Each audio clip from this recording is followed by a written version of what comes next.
You're listening to a podcast called Gary, with me, Tom Mann. And me, Adam Etheridge.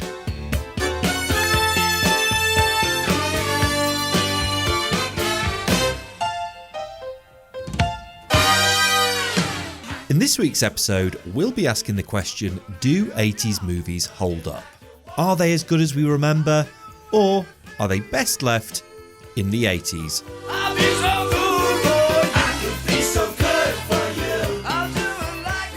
Oh, the 80s! Do you know what? I just love 80s movies, and we've watched them all our lives. But the question is it just that we're looking back on it with rose-tinted glasses because you obviously have fond childhood memories, or are they just genuinely that good? And the thing that made us think about this, wasn't it, was that you and I went to the movies to see Commando, which was one of our favourites from back in the day. It sure was. It sure was. Well, yeah, and we both had different reactions. Tell me about your experience and what you're expecting going into it, and then how it was for you. Well, I think you're right about the certain films. I think that we hold dear, in our memory, especially for the sort of the fond experiences that we had watching those films and the period of time that we were spending watching those films. I think 80s. I can't remember really watching. I think Commando in a way that I was 9, maybe possibly bordering on the edge of that. But I think for us, those sort of films were part of that kind of time growing up, where we were becoming young men, and as we were more adult, we sort of harbored the kind of the longing for the times of those types of films. And I think it just, the experience that we had specifically with that film on that night was that, for me, it was a letdown, because it didn't have the same sort of just resonance or gravitas that it had when we were growing up. Because I think when we watched it previously, we used to watch it on video. We watched, the kind of the sort of the actual video itself. The imagery was questionable. The format was, and I was expecting it to be, redigitized and all this sort of thing. I think that was possibly my problem going into it, is that I was expecting it to go into it, feeling like it was going to be this epic kind of movie experience, when really the fact that it was big as well on the screen, it just highlighted the kind of things that I suppose you would forgive or wouldn't even necessarily notice on a small screen. So there was an element, I think, of that where I kind of gone into it with too higher expectation, I think, and that itself didn't leave me coming out feeling like I really enjoyed the sort of experience itself. How about you? So we used to love the movie. So when I first saw it, it was one of those that my brother introduced me to, because he was older than me, and so when I watched films that probably I shouldn't, he was the reason why that was, because he somehow managed to get it on VHS or whatever. And so it was like special to me, because it was something that it was a little bit naughty for me to be watching it. So it was like, ooh, it's more exciting than it probably would have been, because I was like, it came out in 1985, I think, or 85, I think. And I would be like 6 or 7, 8, maybe, when I saw it. So there was that element to it that I always enjoyed. And the fact that, Arnold was so big and strong and, just kicked ass was fantastic. And so there was that. And then there was, as we grew up, maybe when we watched it when we were more like nearly 20, we were even then watching it almost as a retrospective, because maybe that was sort of late 90s and we're looking back on it, and even then it was an old film, but it was still close enough that it wasn't so old. And so we started to see just how funny it was, because it was, I mean, some bits were intentionally funny, and then some bits you're like, is that intentionally funny, or is it just something that it's just the campness of is that the main the villain? edits? Yeah, that's it. Yeah. Was he playing it for laughs? The way Bennett, that character, because he is so camp, from his like chainmail and his vest and everything else. Expressions in some of those things. There's just it was expressions. Is he playing it for laughs, or is he just playing it like that and it's just unintentionally funny? So you and I, we kind of just had this running joke where we just call each other John. Exactly. I think that's true. Those points of I think at that time of our lives, we were very much. We were so kind of into films, and new and old, and we probably watched. And again, we were probably of an age where you watch films repetitively because they'd either be on TV and and there wasn't the plethora of channels, so you wouldn't maybe necessarily have a bookshelf full of DVDs, which are obsolete to me now, but I still have them. I think there's that. So there were cherished films that I suppose you may either had or maybe had a hooky copy of or something like that, and they were blockbuster films of their day, and that's the other thing. The special effects. I mean, the physical side of the whole equation, and the sort of the money they spent on it. You look back and you think, well, probably that's where most of the budget went on, having Arnold Schwarzenegger and pretty much a load of shit being blown up. And sorry, you carry on. I was going to say the fact that that some of the actors or the acting was more than questionable, and not just by the guy who played Bennett, but it does make you feel a bit like, well, where did they get this guy from? And it's just that it's like when they pull in Jesse Ventura or whatever his name was in Predator. They're kind of and also the Running Man, and of course the Running Man. But there's those elements where they're big characters from other things, maybe not necessarily actors.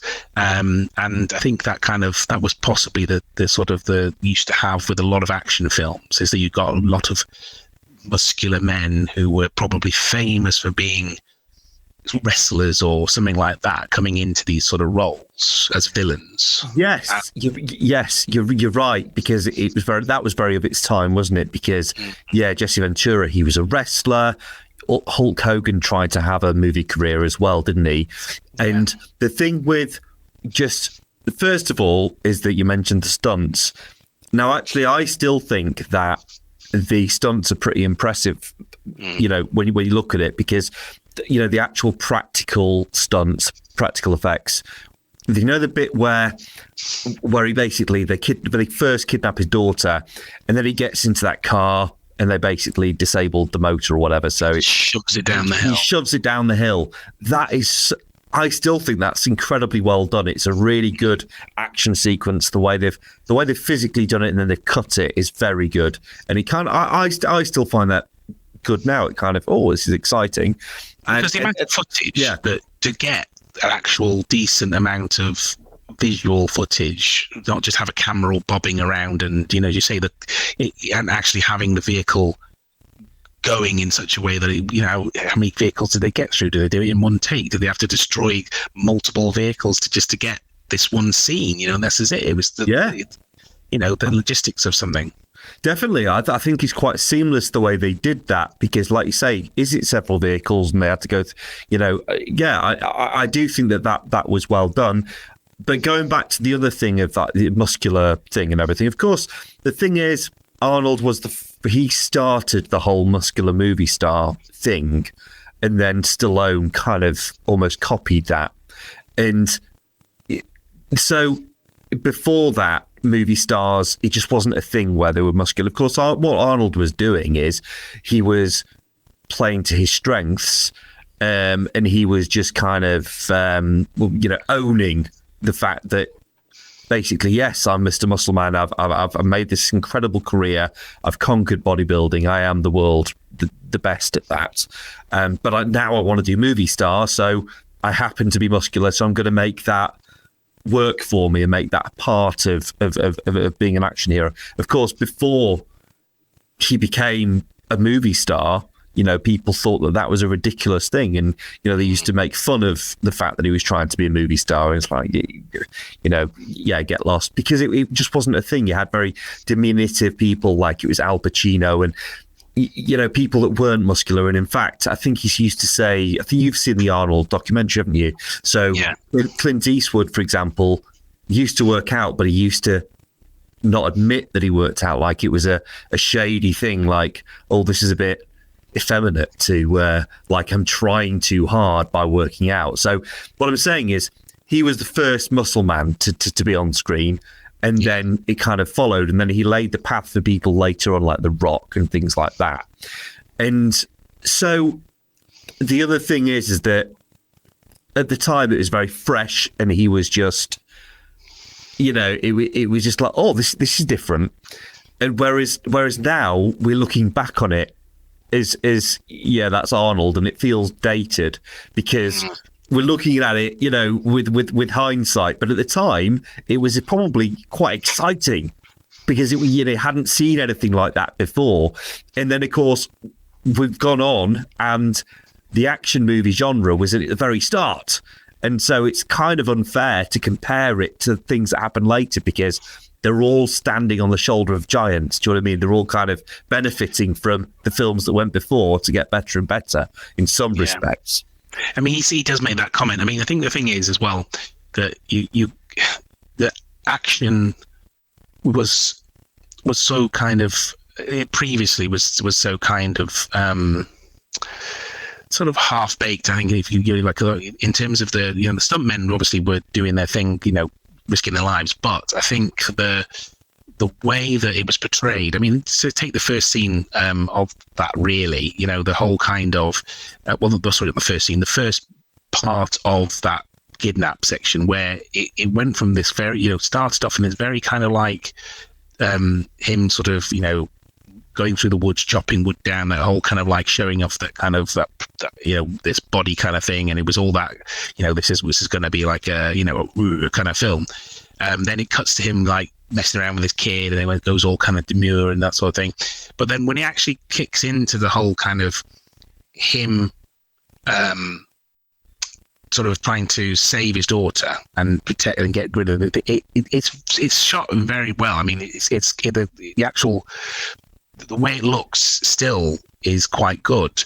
I think what happens is the trap of this type of film is that it's a film of some very, very good scenes and some very good editing, and then there is some very massive continuity issues in it, which again is part of the enjoyment for us, because we're like, the bit with the car, and it's been smashed to pieces, and then there's the film of it going away, and it's like untouched, and then the sort of I think we kind of get over kind of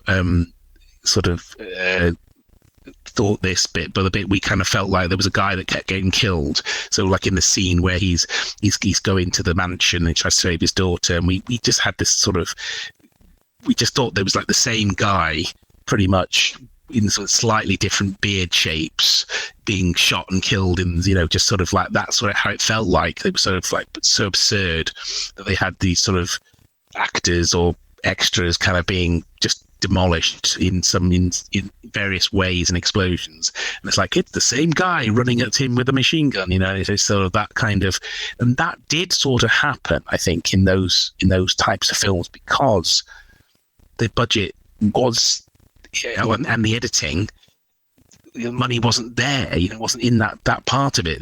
There's parts of obviously that film that they spent a lot of time to try and get the hook and get you invested.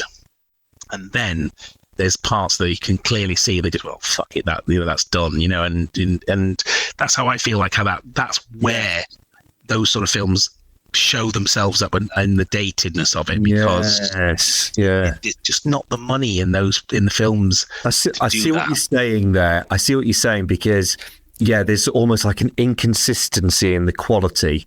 So they put in the front loading it to make the beginning of it really, really good, and then they kind of run out of money or time or whatever, or both. Exactly. And then it sort of reveals itself for what it is, which is quite a cheaply made film in certain scenes. Yes, I can see it. Whereas obviously comparing it to something, I don't know, James Bond or something with a bigger budget. I mean, that's a whole different conversation. Maybe we can cover the James Bond of the 80s, but they did have a bigger budget, and so it just looks more lush. There is obviously more time and love that goes into it. Yeah. So it's throughout. I think there's pedigree there as well. There's pedigree, isn't it? That's the thing with those films. I think there's films like that. Now I've written a list of. I've done a short list, but I also think there are some that are in different type of genres that still lend themselves to they're sort of timeless in some respects, and especially maybe it's just for me, but I'll give you one. Before we do that, though, I just go back to Commando, because I think that there were two aspects to this technically, which I think perhaps we judged it unfairly, because you kind of alluded to this earlier on.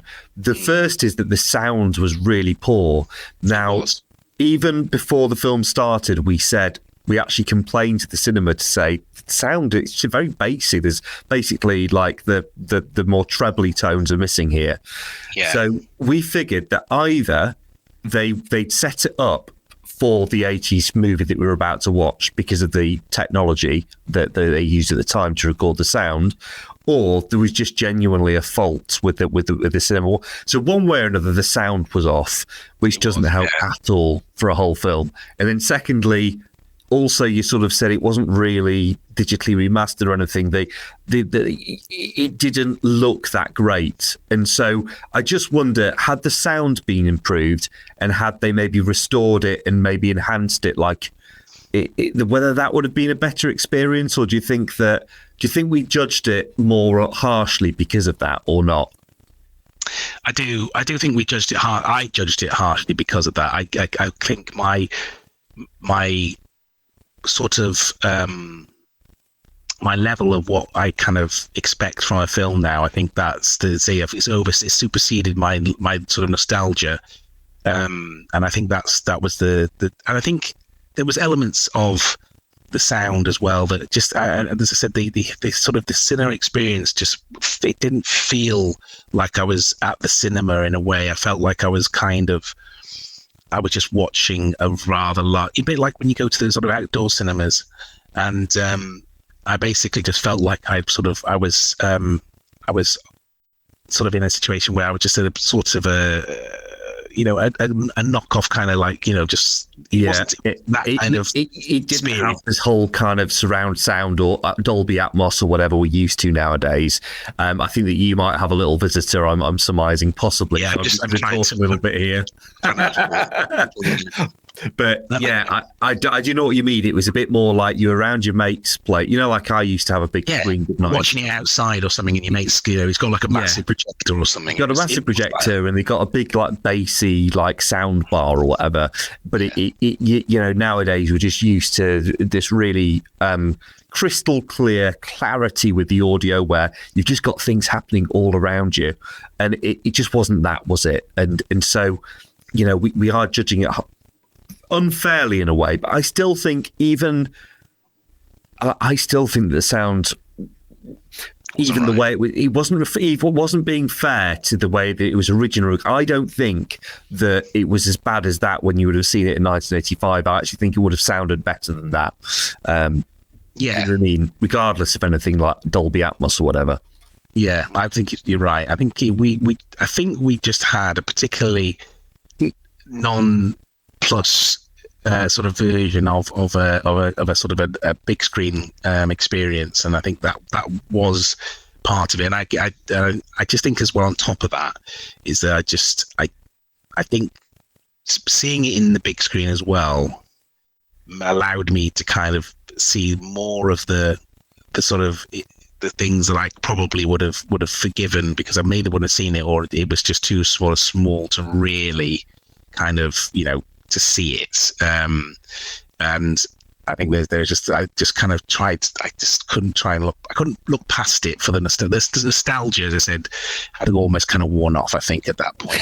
It was wearing thin as it was magnified. Every little frailty of the movie was magnified on that massive screen. Yeah. Yes. So maybe that's the question, is do 80s films stand up if you watch them as they first came out? Maybe I'm going to put in a thing, probably as a majority, not. But I would say there's still a lot of films that when given these kind of redigitized and kind of versions of it, you know, they go back to the old film, the actual original film, and they give it that kind of that modern chance. I think there are still some films that they're just great films, regardless of the time they were brought out. The other question, because you're about to go onto your list, which is brilliant. I love the fact that you've got a list ready. It's very organised. I'm not as organised as you. But I would pose the question as well, is it would be very interesting to see a film from the 80s that you've never seen before. You know, like, and I wish that I was one of these people that, I've never seen I've never seen Empire Strikes Back, or I've never seen Back to the Future. You know, like these people, I mean, obviously people that are young people, that's understandable. People of our age, you know, that maybe aren't particularly into films. I would just love to see Back to the Future for the first time and see what my reaction would be now if I'd never seen it before. You know, because that's a different thing from you having seen something as a kid and then watch it again now. Yeah. Do you know what I mean? I'm just going to throw that in there. Because I think, you know, that is one of mine on the list, because I think that you know, that is a timeless film. And I think I've seen videos of people that have shown like their partner or something, you know, like that sort of thing where they have grown up with it, and their spouse or their partner, you know, female partner, is just like, yeah, you know, was never into Back to the Future, so it was, you know, wasn't into those sort of things at that time, so it just kind of passed me by. And you know, it shows these people kind of like being like reaction videos, but moved by the whole sort of thing. And it's, you know, again, that could be, you know, that's very selective, you know, taking those things out of the air. But I think there are films like Back to the Future that are of just keystone parts of films. And you know, that there have been similar times or similar films from an earlier age that, you know, our parents and things would, you know, and films that have been remade. And that's the other thing, there's films that we think of today and kids will think of that have been remade 3 or 4 times, and they think that their version is the version, you know, and you know, which is the best version. And I think there are always going to be those arguments, but I think there are. Wizard of Oz, you know, Wizard of Oz is still, I mean, I would just say it's still an absolute. And I do agree. I think that Back to the Future is in that kind of a realm of movies that are just timeless. It's just an incredibly good movie. And even at the time, when you look at the review, like the Eberts, what are they called? There's like 2 movie critics, weren't there? Roger Ebert and someone else. And he's like, this is an absolutely phenomenal film. You've got to see this. No matter what your age, it's a really special film. So even at the time, they acknowledged that. Now, if you compare that to the other Michael J. Fox film that came out in 1985, Teen Wolf, it's a different ballpark. It's just, you know, and even that was interesting because I'm actually doing a video, making a video on that at the moment, and I was looking back on, have you ever seen the Michael J. Fox film, where it's just like he's talking about his life? Yeah. And the fact is, you know, he was, and I'm sorry for, you know, if you remember, if you've watched it recently, but I just thought it was fascinating that he was basically making Teen Wolf, and he thought, this is an absolute shower of shit, and I can't believe I'm making it. He really doesn't like this to this day. And then he was like, and down the road, Steven Spielberg's making this film, and why can't it be something like that? You know, and then unbeknownst to him, they'd already approached his boss for Family Ties to offer him that role, but he didn't know that at the time. He was really resentful that he wasn't. And then of course, they said, okay, I've got to admit this to you, but yeah, they want you for this, and it's not working out with Eric Stoltz, and so. Because they'd filmed the whole film, hadn't they? That was the thing with Eric Stoltz. They filmed pretty much a lot of it. Yeah, and it was just like unheard of that the studio was willing to go, okay, here's a restart, ton more money for you to just redo it. And so there's still bits where it is actually Eric Stoltz, they say, and it's the back of his head and things like that. I see, yeah. That's so they reused bits that they had filmed. And I think actually... they said, I think Robert Zemeckis said it actually did give him an opportunity to make it even better, because he'd already had a go at it, and he was like, oh, actually, I've had that experience of making it, and I will make these tweaks this time round. Yeah, and that, I think that, see, the thing with the first one, because it holds up so much, because I think it's because it goes into the past, for a start. I think the second one is great, but they were going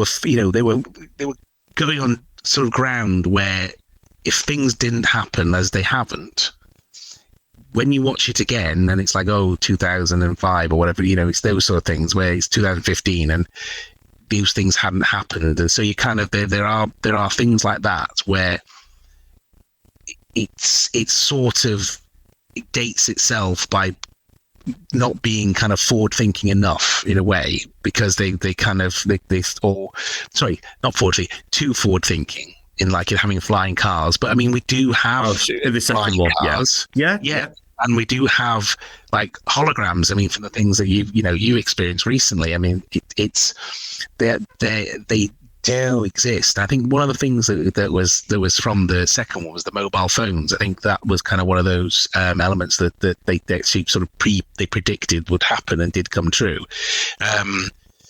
So I think the first one is the way it's set with the kind of the actual premise of the story is just that whole combination of all the right things where they just kind of did it right. And of course, obviously they could do things from 1950s well, because they just had these lots and cars and all these sort of things that you could just kind of do.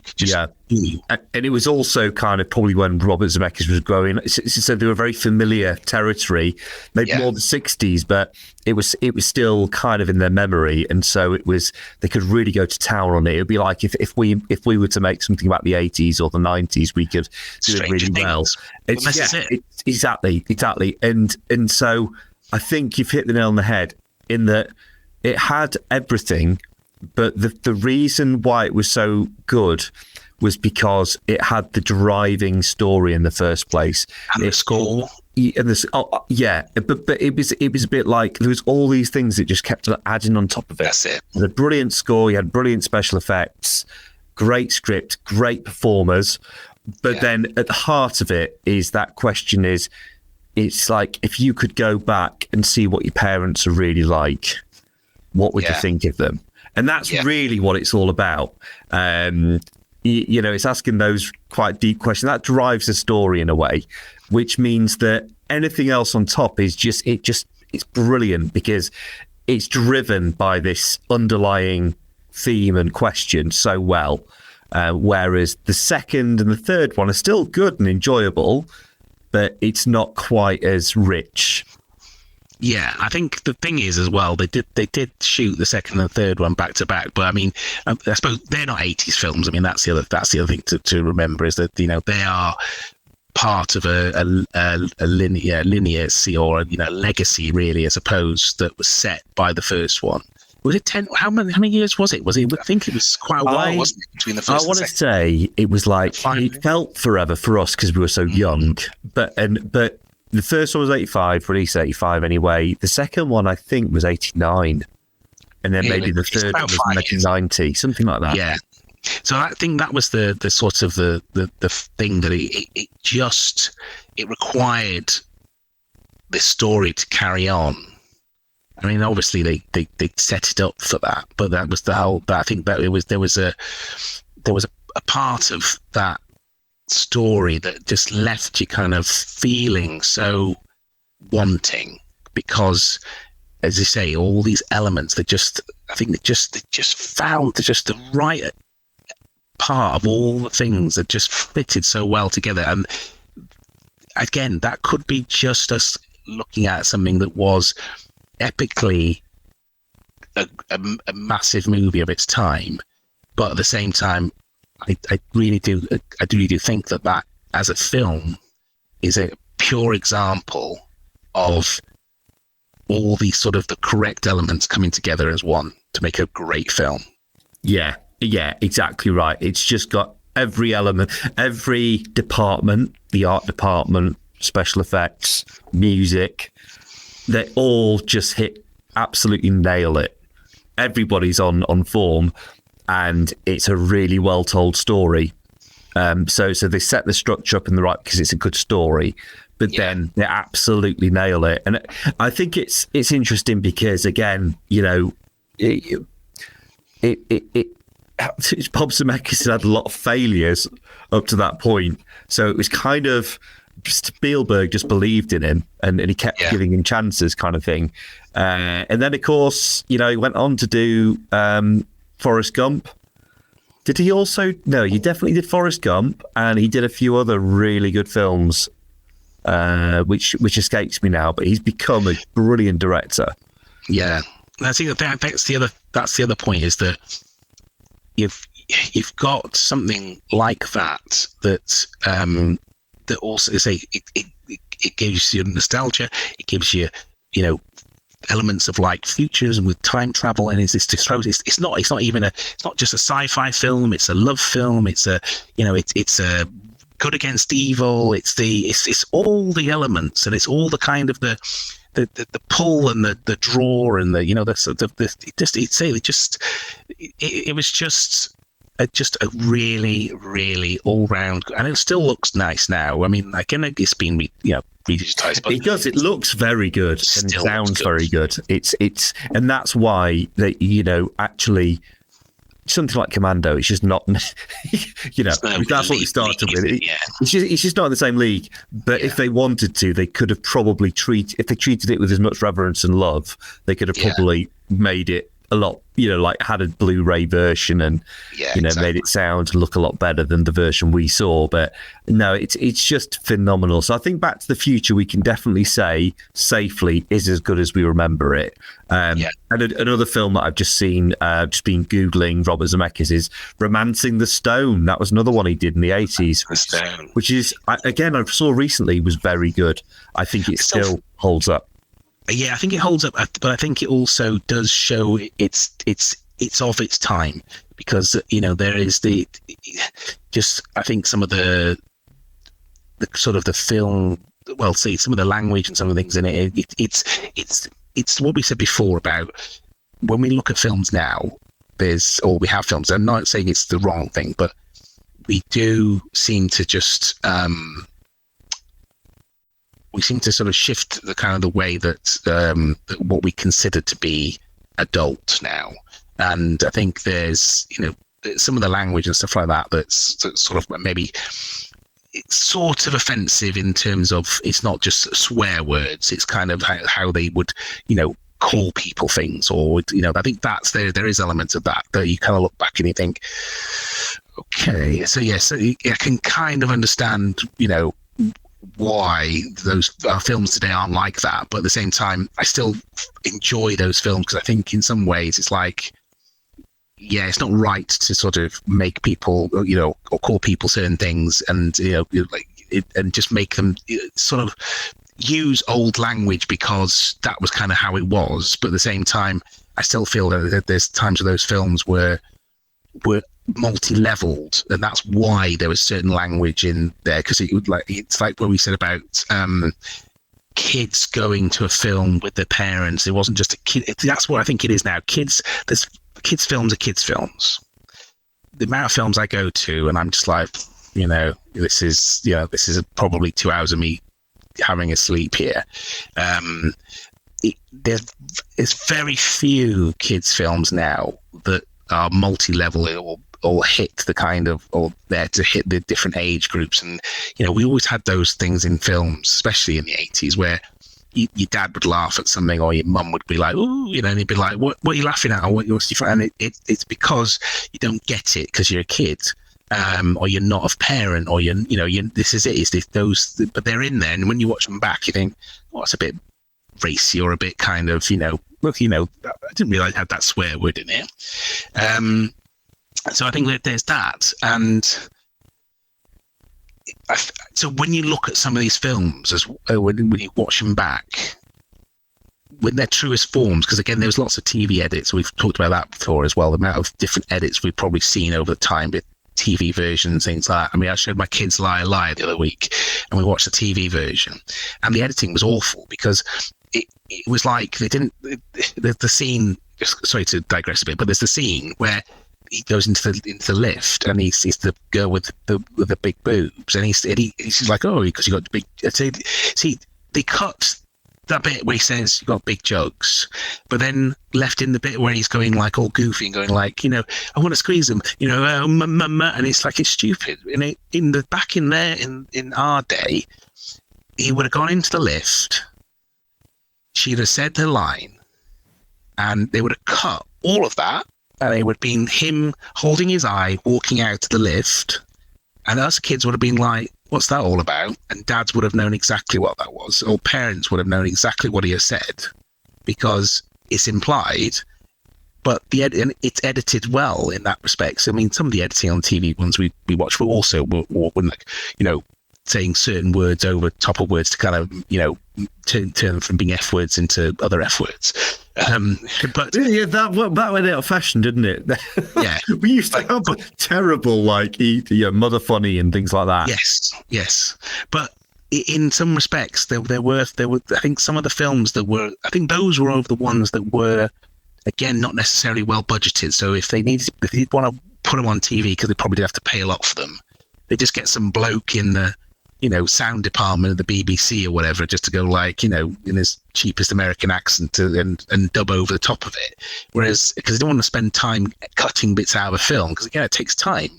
But I think, ones that were big films, and then we go back and watch them in their true state, and you think, "Oh, I didn't see that." And there is, I suppose, like National Lampoon's Christmas Vacation was one of them, where I didn't even realise it had the F word in it until I got the DVD, and it does, and it's like, hang on, I don't remember that. But it's so funny you mentioned National Lampoon's, because while we were away on holiday in Spain, I thought it'd be good to watch the European Vacation with the kids. And I knew going into it, it was quite racy. Like, it was quite, but you know what? I didn't enjoy it. It was actually quite uncomfortable, isn't it? It's uncomfortable. It's quite, even if the kids weren't there, that is an example of a film that definitely does not stand the test of time. But I think that the Christmas Vacation does, because I think it's a better film. There's more heart to it, and there's kind of there's heart to the story. Whereas I think European Vacation just comes across as really cynical. It's quite nasty, some of the humour. I mean, there are moments that are quite funny. Like Eric Idle keeps getting knocked over in London. It's really polite and stuff. But then there's most of it is it's almost unwatchable. It's not nice. But I think that in itself lends it to this whole kind of stereotype of brash Americans abroad in Europe. It's uncomfortable because, there is an element of truth to that, and especially back then. And I think, there is this, and there was a lot of stereotypes in that film, and some of them were sort of held up to the truth more than others. But I think, also, right from the very beginning, though, I hear what you're saying, but I forgot. It was like, I remembered once I saw it, but it's like, at the beginning, and they're all dressed up as pigs, and they're on that stupid game show. The presenter of that, kisses, is it Audrey's daughter? Yes, yeah, all on the lips, like for a long time. And you're like, this is horrible. yeah. Stop Proper it. lecherous, isn't it? Yeah. It's just not nice to watch. It's horrible. So there is that point though. You've made it much more eloquent than I did. Where there are parts of those films that just don't stand up the test of time because they're just such. They're just backward way of thinking, and I suppose there was in between the kind of the either the boobs or the smutty lines and things like that. And I think you were saying it like in Ghostbusters, is that kind of that sort of slightly uncomfortable element of him being filleted by the ghosts and things like that. I mean, we can laugh about it. But I think we laugh about it. But it's those moments where again they shoehorn certain things in or they didn't necessarily have to do that, but at the same time those were like little kind of nods to the more adult viewer, but it wasn't so gratuitous as like you say kissing the sort of the daughter on the lips and things like that. But I do think as well is that if it's funny, it's funny. And so you can kind of overlook anything if it actually makes you laugh. Yeah, because it's just a guy going cross-eyed at the end of the day, isn't it? You don't see anything. You don't see anything. Exactly. You know what's going on. As you say, it's well edited, and so you know exactly what's happening. If you're an adult, if you're a kid, you don't really know what's happening. Exactly. And it's done well, and it's funny, and it's still funny. And again, the Ghostbusters, I would say, is another example of a film that definitely stands the test of time for me. I think, yes, there are elements where you probably wouldn't make it in the same way, quite the same way now, but you can still watch it now and find it funny and enjoyable. And also the special effects are very good, actually, still, I think. See, I think that again, is to do with the limit of some of the effects, because they didn't try, like again the Slimer one to a point, but it's very dated, but they still use a lot of like animatronics and puppetry. And it was back to say we were talking about like the Gremlins thing, is that I think there's an element of realism in the special effects. I think there are some of the films that really spent some good money on sort of doing that well have again lasted, because it's not like they've just done some cheap kind of visual effect that really awful because they thought, we can just do it digitally, and rather actually doing it with a puppet or something like that. They missed the kind of well, they tried in those days, some of those films, to be like, wow, we can do these things, but actually they look awful very quickly because it was superseded really, really quickly by other sort of technologies. Yeah, you're right. When they do practical effects like puppets, generally they're on safe ground because it still looks good now. Whereas when they try, like you say, when they try to be clever and use like early CGI, it doesn't stand the test of time, and that's where they get found out in like really awful green screen, blue screen that doesn't. But puppets generally work quite well. Jabba the Hutt, even I know they redid it with CGI, but a lot of Star Wars stuff, and you're absolutely right. The thing is, as you say, if you're going to build a puppet and commit to that, it has to go through so many stages to get to the point where you're filming it, and so an awful lot of thought, time and attention goes into that. Whereas, as you say, CGI, I'm not saying that good CGI, I mean, that requires an enormous amount of work. But so often you hear now that the film is finished, the executives watch it, and then they go, we need you to do some more CGI, just do it. And you've got like 2 days before we release it. And so they just have to, pull something out of their arse, and it's inevitable that it doesn't look very good. Yeah, or they do it the other way, where they do all the kind of the physical acting, and then they go, all right, see you in 2 years when we do all that used to be that length of time. I'll see you in a couple of years when we've done all the special effects, and it's that kind of putting people into, so when they did a lot of like Toy Stories, I mean, those, again, not 80s, but, those sort of genres of films where they did all the bad acting and then they just had to then draw and do all the digital effects afterwards. It's one of those where you don't actually get to see your work until you kind of, several years down the line, maybe, or, a year and a bit down the line.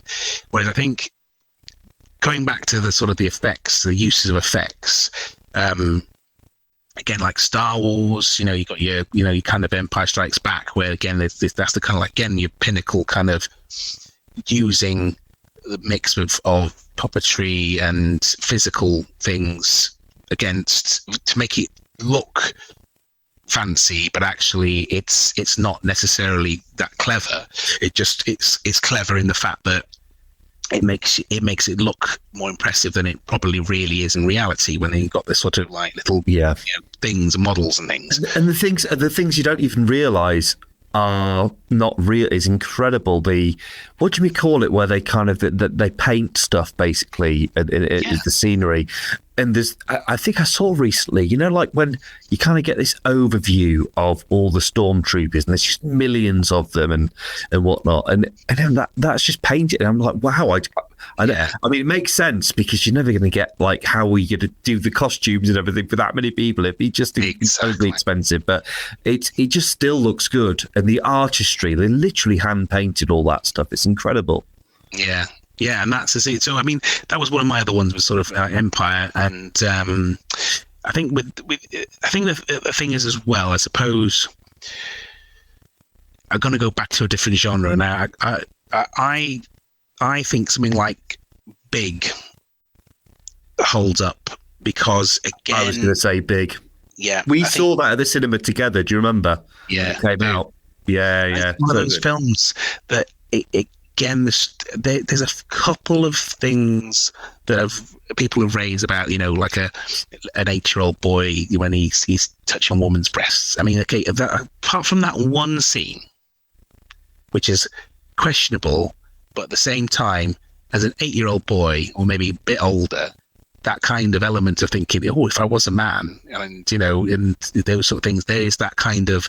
I mean, I suppose kids of 8 now are younger mentally in a way than they probably we were, because we're watching RoboCop and all these sort of things at 8 years old. I think we were probably pushed into being a bit more sort of adulty kind of thinking, or maybe sort of, I suppose, young teens in specs and sort of ratio, and I think that is the sort of the type of film, again, where the story, the concept, and then the acting and the sort of, and it's because it's so few people involved in that film as well. It's sort of it's just the acting just was so good, in the fact that even I think the guy who's sort of the villain, I know he's been in lots of them. He's in so now. That. He's so good. So good, and it's just like it's just pettiness is just brilliant, isn't it? Yeah, it shows that kind of the yuppie kind of like 80s sort of up their own arse kind of new money man, but it's this kind of like status thing, and I could just imagine him from American Psycho type, that kind of just. It sort of got that later on, of that sort of insight, but it was exposing of what males were, and you got this young lad who comes in, effectively a young man with a boy's brain, coming into a workplace and trying to create toys when all these guys were just trying to make money, and it was this kind of it was so many different sorts of little elements that, again, kids could enjoy, because it was a kid being able to do adult things, because he had an adult body, and he could, it was cool, and now he could go and be places, and then the reality of him being in that apartment by himself and all that kind of. I mean, it's I suppose it's again a bit scary for some of the younger kids, where all that gun stuff going on, and but that's the reality, isn't it? It's that kind of, it could, the yin and yang of being an adult. I think, the thing is, I think if a film can get you emotionally, no matter when it's made, it's succeeded and it holds up. And that's the test. And Big still just gets me emotionally, whether it's him crying, because he's so scared, or whether it's, the very end, just think welling up, and he's walking back and his clothes are getting all baggy and all this. It's just, and I think it's, the kid, it's a fun movie and kids can enjoy it because it's like, oh, imagine if I was Big. And then the adults I think the thing about that character, Josh, is that it's like he says the things that because he's a kid, he doesn't have the filter that we wish we could still be like that. It's not that we don't think those things, it's that we wish we could be that open as adults, and that's what the magical thing about that film. Yeah, he's still got his innocence, hasn't he? But everyone thinks he's an adult, but he's innocent as a child, and it's so paradoxical because in all the situations that he gets put into, you see the kid side of him going, "How is this so great?" And then the reality of he realizing his responsibility, he's kind of always realizing, oh, this is what adults have to do. And it's those moments where it's him realizing that yes, it'd be cool to be bigger or be to be able to do things because he's older or whatever, but actually all the other things he'd have to do because he was older and he was a grown up. And it's some of the thing I was talking to someone about the other day. Is this I feel like I'm kind of in that place where I enjoy and I love being a dad and a husband, but I also long for that time when I was able just to go, I'm just going to go and do that, or I can, that independence part, or the kind of, and I think that's that dilemma of accepting where you actually are in life. And he, at the end, he realizes and he makes that choice that he is a kid and he wants to be a kid. He's got time to get to where, he's got plenty of time to be a grown up. And I think that's the other part of it. It's the, yes, kids, it's cool to be an adult sometimes because you can do stuff, but also look at all the responsibility you don't have as a child. Yeah, I was just, as you were saying that, I kind of think a film that is very fondly thought of that is a more recent kind of, the closest thing I can think to that is Elf, the Christmas movie with Will Ferrell, and it has that similar kind of innocent quality to it, going into a cynical world. It's a similar type of movie. Is the same. Lie is the same because it's going on the basis that he can't tell a lie. So it's like, rather than being in a position where he doesn't know how to be an adult and lie like an adult and play the adult game, it's that kind of restraint of not being able to use those skills as an adult in his ability to not say the truth or to lie. It's the same, part where it's kind of, he learns the lesson of that actually what's important is the, his family and things like that. So I think this is the same sort of story in the fact that it's someone going on a journey to realize what's important, and then you have all this in between. Obviously Lila is much more of a comedy, but yeah, this, I think again as a film it offers lots of different aspects to all different ages. You could as an adult watch it with a child and enjoy it on different way you're talking about Big now. Big, yeah. And Lila, but going back to Big, is that film specifically gives you that kind of that experience as you go in and you can like some of the films we've also explained, is that you can go in at whatever age and enjoy it. Yeah, and it's such a lost art form. I mean, we did a podcast that I never edited, and it was really, because we were talking. It was a similar type of theme, wasn't it? But it is that you make that point really well. It's a lost art, like writing a film that can appeal to so many different ages and perspectives, and hit the mark for all of them. And I suppose even back then it was a difficult thing to do, but in the 80s. They just did it better because media was different. There was just it was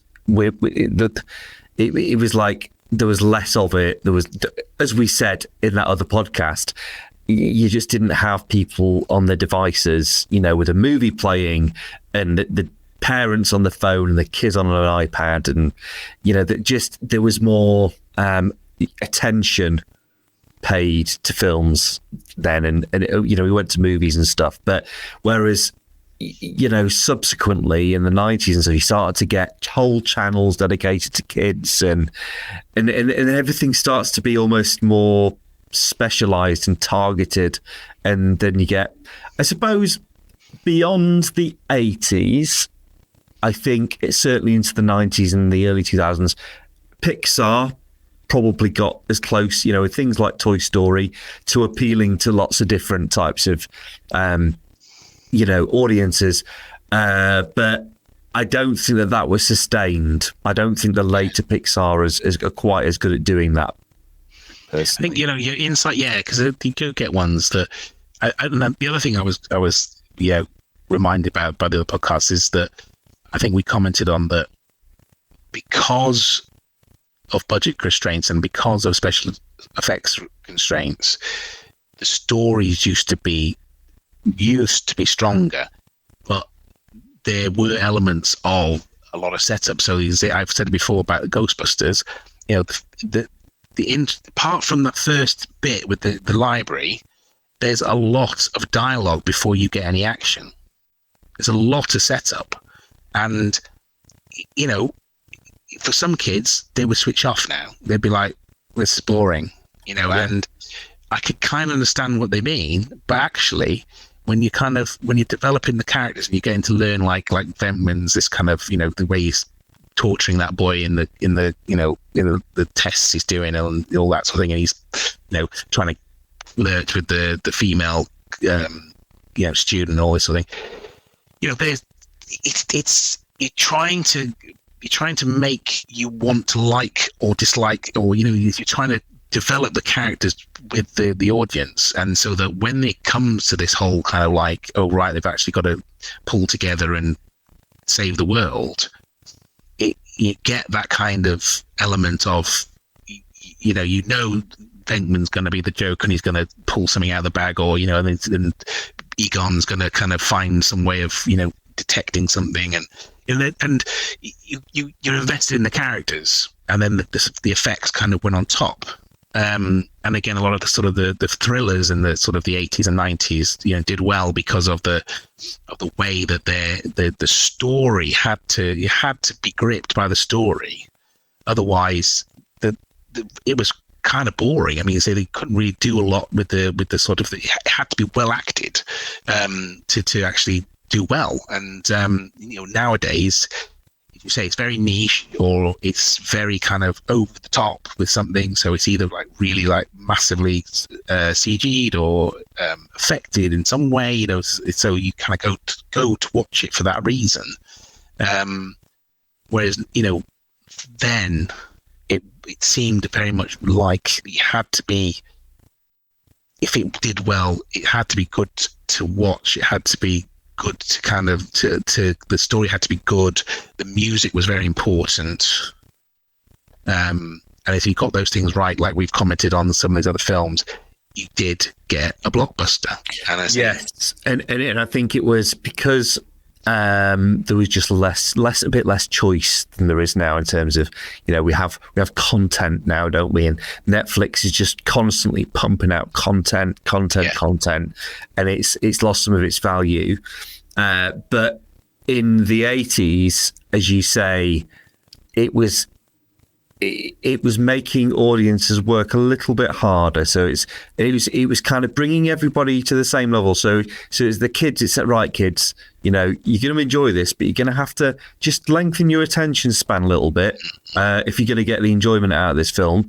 And it was saying to adults, okay, you're just going to have to go down here a little bit to the kids level. And everybody was beautifully kind of brought everyone to the same level.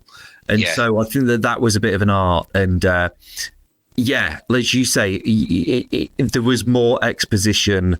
There was less. You couldn't just jump to special effects. It was just harder to make films.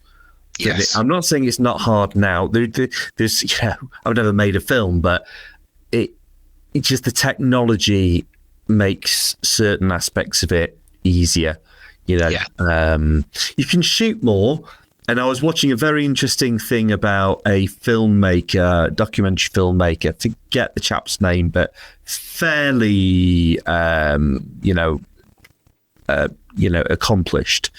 And he was saying that when he was making documentaries on film, not the analog, physical film, and he was self-financed, he knew that for every minute of footage that he shot, that was costing him X amount of film that he would have to pay for. And so, therefore, it made him think more carefully about the shots that he was going to get. And he'd maybe shoot 8 hours of footage for a 1.5 hour film. And it also made the editing easier because he'd have less to choose from because he thought about it more. Whereas I think obviously with digital, you can just shoot and shoot and shoot, and it's not quite the same. And reshoot, and it's not quite the same thing. And so I think it's a bit like music production as well. Again, it was tape, it was analog. You were restricted. You only had 4 tracks and 8 tracks, etc., and it got bigger and bigger until you don't have that restriction anymore. But that meant that because they had less tracks, they had to commit to a mix earlier on in the process, and they had to make decisions. Whereas now they can just defer it, and just it's almost like there's too much choice because of that element to it. And I think, as you say, the restrictions, the limitations actually made the product a higher quality in many respects, I think. You're right. It's very much that, in that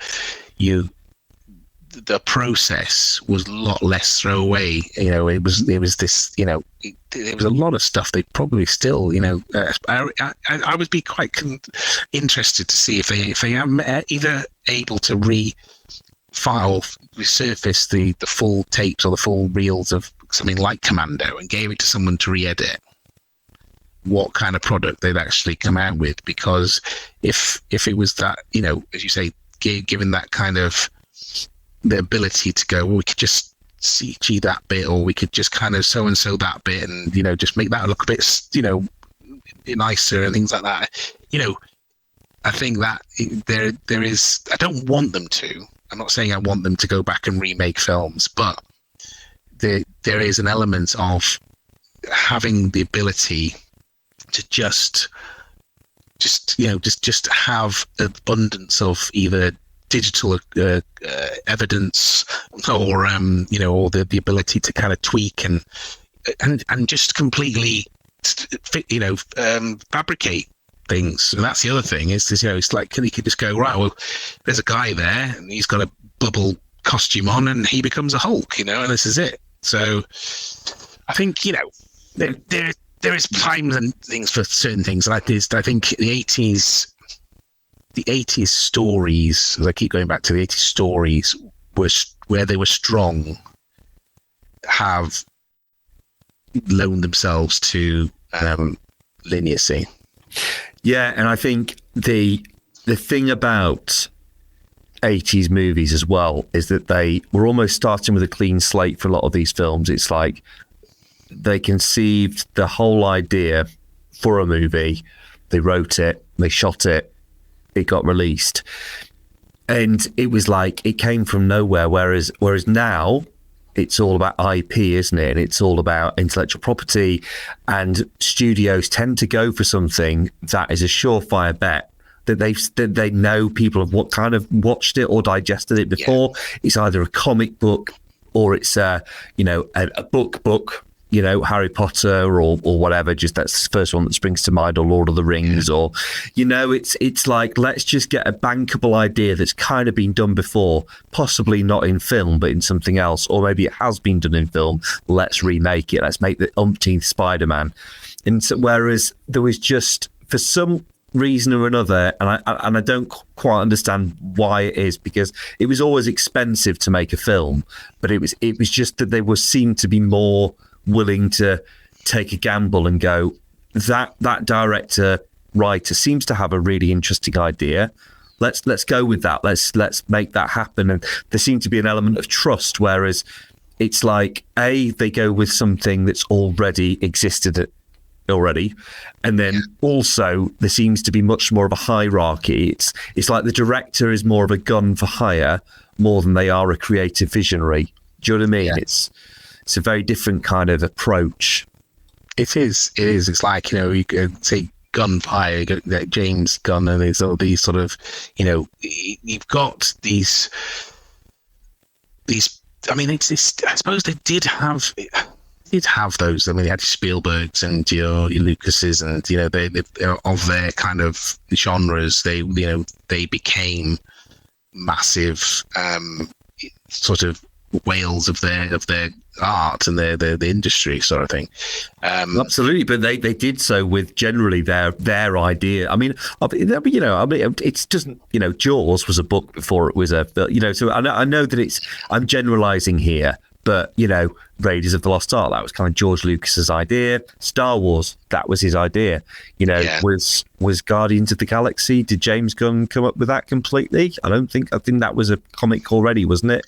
I think so it's too. Like he's tapping into something that existed, and he's got a vision, but he's just got a vision of interpreting somebody else's idea, but it wasn't his idea in the first place.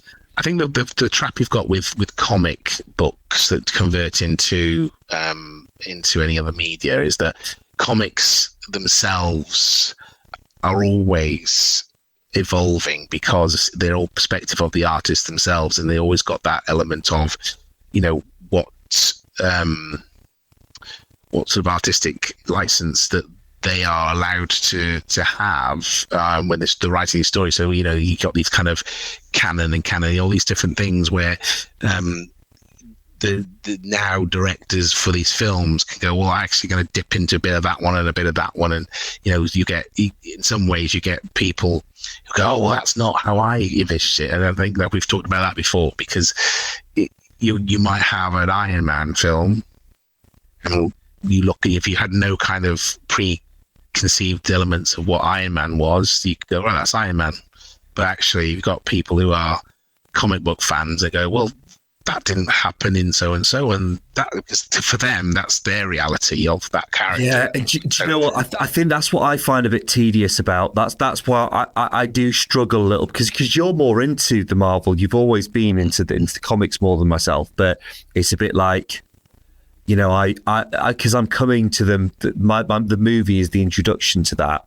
What I don't like is, if I really do like something, it's like, there's just this toxic kind of, but you're not allowed to like that, because I'm a fan and I know that that's not really how it was written in the first. It's like, I just find that a bit, I'm over that. I'm just like, oh yeah, I'm totally over that. I think that's the thing, is like, I kind of feel like I already know that that's part of the process. That's, I'm a bit annoyed with like how much they keep redoing Superman and things like that. And again, there is, and say Spider-Man to a point, and I think it's like we're just losing opportunities to kind of see new things, and rather than just kind of going over the same old ground and going, oh, it's another guy that we kind of do this with, and he lands on Earth, and just in case you didn't know, and it's like, we're into the like 8th film now, and if you go to see a Superman film, you don't know the premise of how he gets there and why he's there, then that's kind of, I think, tough shit, really. So that there is elements of that, but going back to sort of, so you mentioned Raiders. I mean, they're that for me was one of on my list, because again, it's set in a past period. I think it works, even because it was in the past period from when it was. It's a time that's kind of people know about very, all the Nazis and all this sort of thing. It's so safe because it was in the past in the first place. So watching it in the future, it's not dissimilar from watching it in the 80s because it was always in the past. Yeah, you're right. It's from the guy melting. That was it. Apart from the guy melting when they opened the Ark, that was pretty much the only bit that I could kind of go, well, and again, they used some technology or they used some special effects that probably were, we can do this, and then they could have made it, or just held back on that a little bit and just kind of being a bit more kind of conservative with that. I think other than that, again, it's a lot of physical stunts, and it's a good story. It's a good story. I mean,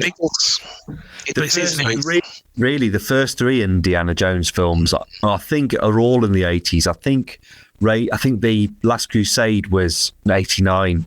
I'm pretty confident in saying that. I mean, I can look it up, but I think that all three of them do hold up. I mean, everybody's got the favourites, haven't they? And I think just having a look at when the Last Crusade, yes, 89. And I like elements of the second one, but I'm not that taken with it. But some people, that's their absolute favourite, and that's but I think all three of them hold up.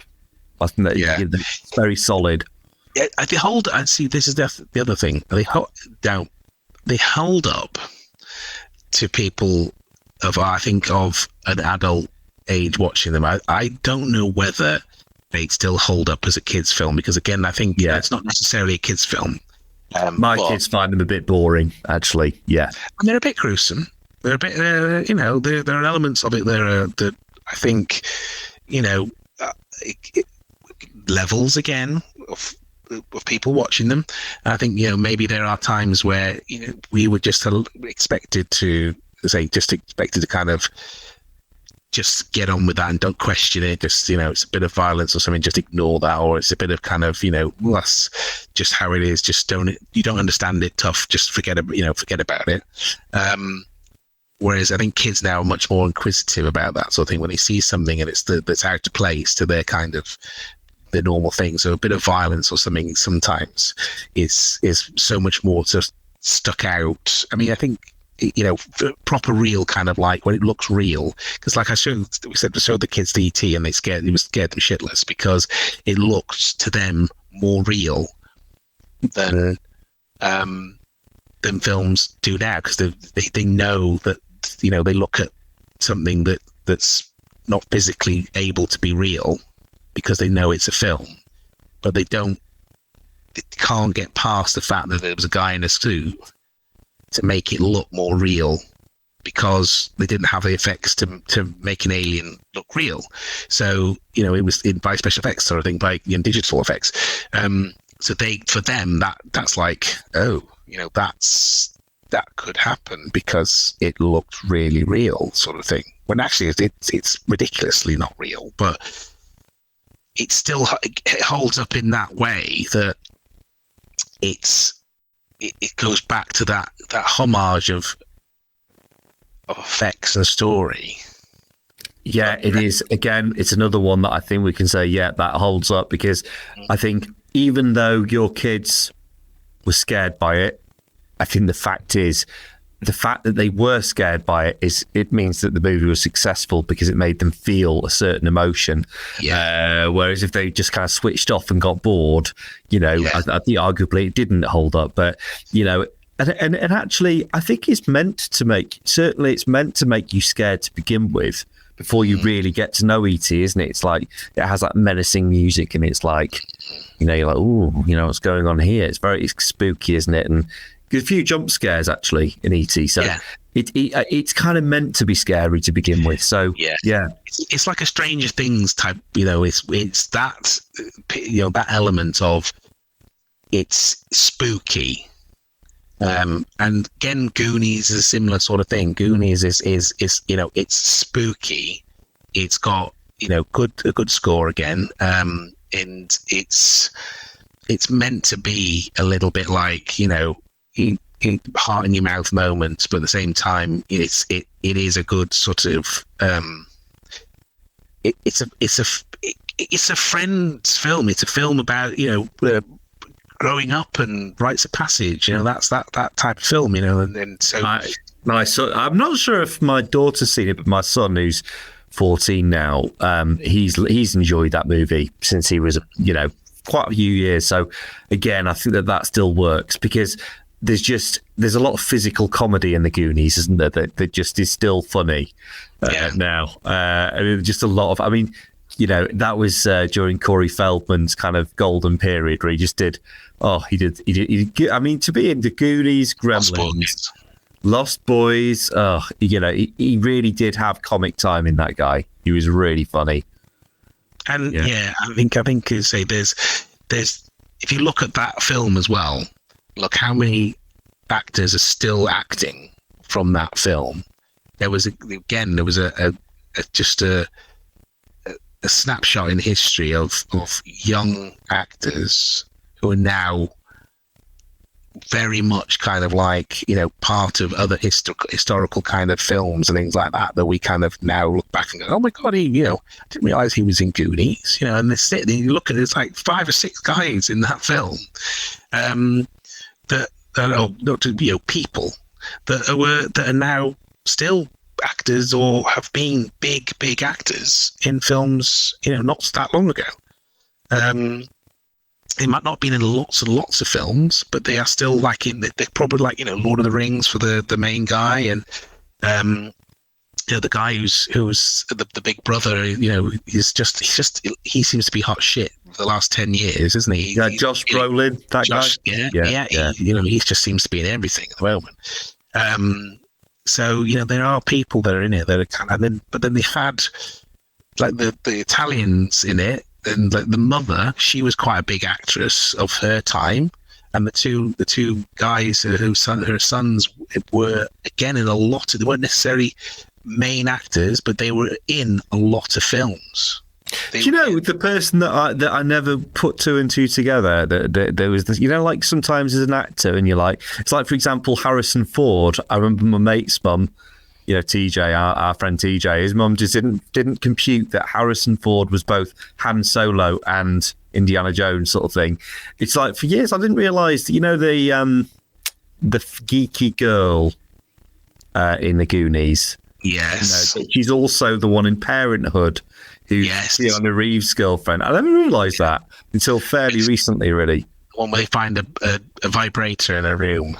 It's like, oh my god, I've got a flashlight. They get the photos developed and they get them mixed up, and then basically your mum sees all their sex pics. Is Parenthood 90s? No, that's 89. I'm pretty sure that's 8 or 88 actually, maybe.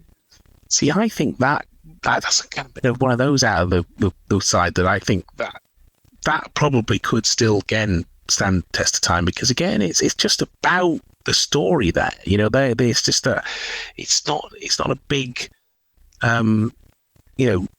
effects type of story. I would agree. I saw that probably 18 months ago and I still very much enjoyed it. I was like, oh yeah, this is just a great story and a lot of good characters, like and I think of this, you got what's he called, obviously, it's got Rick Moranis and Steve Martin.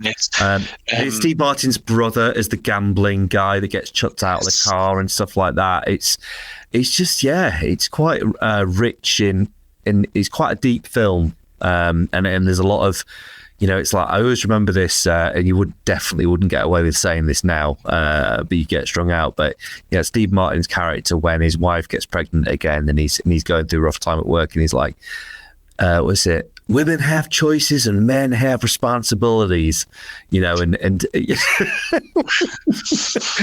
know, it's a bit like, oh God, you would, yeah, but those are the points, though, aren't they? That anchor them in the time, and I think that's the thing, is that you do get those moments where you look and you think, you know, oh, you know, and it's sometimes that's what shows those films up, rather than it being the effects or the acting or the, you know, the sort of the dated element, because they just weren't, the budget was rubbish or the acting was shit. I think there are those little things that, you know, you get the little comments that are maybe just, you know, just think, oh, yeah, that is of that time, you know, and, you know, I think it doesn't bring the film down completely, but I think, you know, there is those sort of moments where you just think, oh, that just brings you back to, you know, this is not a modern film, but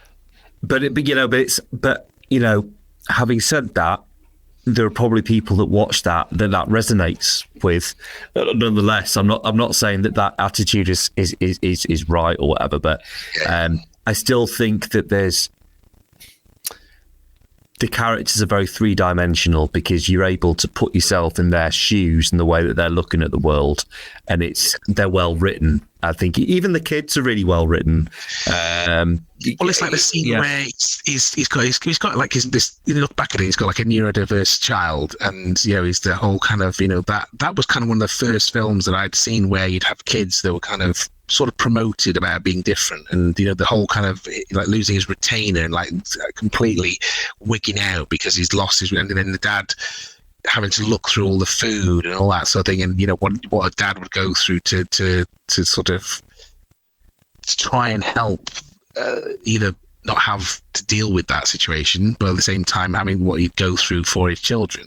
I think, you know, again, it resonates at different levels now, because again, we're adults, and they say you watch things like that now and you think, shit, you know, I've got a kid like that, or, you know, I could see that happening, you know, when my kids are a bit older or something, like, you know, that sort of thing. I think, you know, that's again why it still holds up, because it's not just about in those type of films, it's not just about the, you know, the being in Star Wars. You know, like Star Wars is, you know, it's kind of separate to kind of reality in a way, but with stories that, you know, that are grounded in, you know, family and all that sort of thing.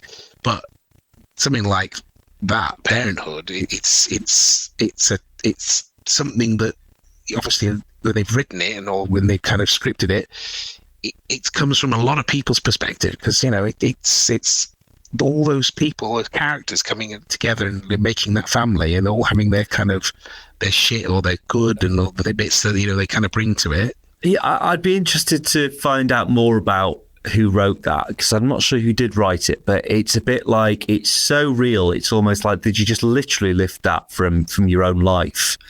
Because it's so kind of like real. Yeah. And I think that's the great thing about, I suppose, about any films, but especially a film like that, it kind of really just hold a mirror up and you go, oh, right, yeah, so that was kind of what it was like in that period of time, what people's attitudes were like, and it does it in a way that isn't contrived, that it does feel like it's not just kind of being the woke of its day. It's not kind of trying to be too self-consciously, oh, this is what life is like now. It's not like that, but it does make it. It's like a portal into a different time, but it's still, you know, you can still understand where all the characters are coming from. I think, like, you know, we should maybe draw to a close quite soon, mate. But the final film I just wanted to mention, I don't know if it was on your list, was Short Circuit, because we did kind of bring that up in there. What do you think of that one? The only one I returned to that one was Terminator, but I think I think you're right in that it, barring the robot itself, even though the robot, the person voicing it was kind of more, I think the voice and the voice actor of the Johnny Five kind of made you look past the fact that it was a robot and it was a ship. You know, it was pretty, you know, for its day, it was good technology. But I think, you know, really, if you look back at it now, you think, oh, you know, it's just, it's they humanized it well. So you look past the clunkiness of some of the things, like when he's making things and it's just like a big robot hand just going on a table and, just pushing things around and, and then, so do you know what I mean? There's elements of that where it is very dated, but I think it as a film, it stands up again for what it represents in the sort of the sort of the good versus evil and the kind of the plight of the kind of the, well, it's not the hero, but he kind of is. He's kind of like he's sort of a hero in the fact that he's the one of a kind and he wants to live, and but then it's that sort of, I can get very metaphorical about it, but I think it hits a nerve about a lot of different things that it kind of then it allows you to kind of feel good at the end because of the way good triumphs over evil and that sort of thing. So there aren't many films that I go, oh, that would be worth a remake now, but actually maybe Short Circuit would be one to experiment with, because I think a lot of themes that you just mentioned could be very relevant for today, with AI and stuff like that, if they just kind of put a different spin on it. Rather in a sinister way, like AI going to take the world. Yeah, not in an iRobot way, but just in a kind of, what does it mean to be human? They could maybe do a stab at that. But I think it's a bit less watchable than some of the 80s films, but I still do think it has I think it has the right sort of heart. I think the only bit that is a bit awkward now is the guy that's meant to be Indian and he's white pretending to be Indian. That's a little bit. I know. Yeah, there is that element of they just kind of browned up a guy, didn't they? Basically, and it's just the element. But I don't know. And that's that's one of those things that anchor it. And I was going to say about other comedy and these things or comments. It's like being gay was kind of like the last thing that was kind of like addressed as kind of not being okay to kind of take the piss out of. And that sort of look at that Nancy boy, or look at that kind of before it was what's the right word, when they kind of like took it back, it's like they like, yes, I am gay and I can dress in a way, or I can be in a certain, I'm going to re-own that kind of that stereotype and make it take it away from it being offensive. I'm going to like go, well, yes, I can be flamboyant or something. Those are the things that kind of would have again anchored certain films, because they would have used something like that for a joke, and in that day kind of it was just sort of accepted to laugh at something, that kind of thing. And I think that was probably one of the last things of that sort of that in film that you could kind of you could really to make take the piss out of. All these other things kind of came first, and then I think there's those elements. So I think racism in some of these films is a huge kind of like sort of like staple onto the kind of the time of that genre. But I think it's as a film. Again, I like it because I think it's something that when I watched it as a kid, it was something that it couldn't be, and to have a robot come alive and be almost human was like, wow, it's a bit like not as to the same degree, but it's a bit like making a man fly, making you believe a man could fly. It's that kind of making you believe a robot could come to life. And enough that it was kind of like it wasn't sort of just say Jim Henson guy, but using sticks to make it go. It was actually robotics, other than let's say the robot hand on the table just smashing shit around to make it look like he was putting things together. Similar one, quite clever, was really, when you think about it, was D.A.R.Y.L. Do you remember that? Yes, D.A.R.Y.L. Oh my God, yes. Yeah, that was something that we used to watch a lot. Again, it was kind of like it used to come on telly. We used to watch it. Yeah, that was one of those films. Was that 70s though? I think that was 80s. I'm going to have to look at this up, but I feel like that was maybe 86 or something like that. D.A.R.Y.L, 85 it was. 85. And the genius thing about that is you don't need special effects, do you? Because the point is he looks like a boy, but he's a robot underneath. It's a really clever concept, actually. Yeah. I forgot about D.A.R.Y.L. Yeah, that was a great film. So yeah, I think, but then again, I think if you watch D.A.R.Y.L now, then it was just like a Channel 5 movie, isn't it? But yeah. I must watch it again actually to see. I can kind of remember it enough to know what you're saying when you say that. Yeah, it wasn't like high budget or anything. Cause that's the point. It wasn't like Flight of the Navigator. No, it wasn't on that kind of a level. But yeah, I'll rewatch that to see whether I can still kind of enjoy the story.